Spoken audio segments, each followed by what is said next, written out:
ජපානයේ ඉඳන් තරුණේ කතා කරනවා මේ යාළු වෙලා හිටපු ගෑන් ළමයාට ටිකට් එක වෙලා අරගෙන යන්න. කොහොම හරි එක කොල්ලෙක් ෆොටෝ වගේක් යවනවා කාටද? ජපානයේ ඉන්න කොල්ලට. අර ඒ ගෑනු ළමයා යහංගත වෙලා වෙන පිරිමි දරුවෙක් සමග. මම මේ කියන්නේ අර අනියමේ තියෙන ආදීනව.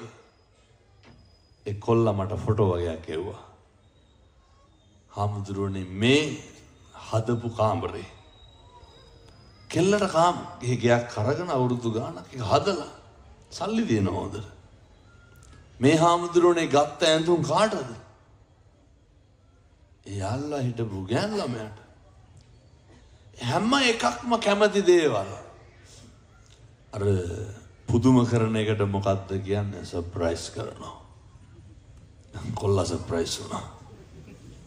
ටිකට් එක වට පස්සේ කියනවා හාමුදුරුවනේ පෙර ලොකු පිනක් කරලා තිබ්බලු මොකේද? ඒක එතනින් ගැලවෙන්න අර කොල්ලත් එක්ක වෛරයක් නැහැ. කොල්ලට පින් දුන්නා මාත් එක්ක. ඇයි ඒ ෆොටෝ කැල්ටි ටික එව්වට? අන්න තරුණයන්ට ඔහොම ජවයක් තියෙන්න ඕනේ. තරුණයා ආවේගශීලී නොවී තියෙන්න ඕනේ.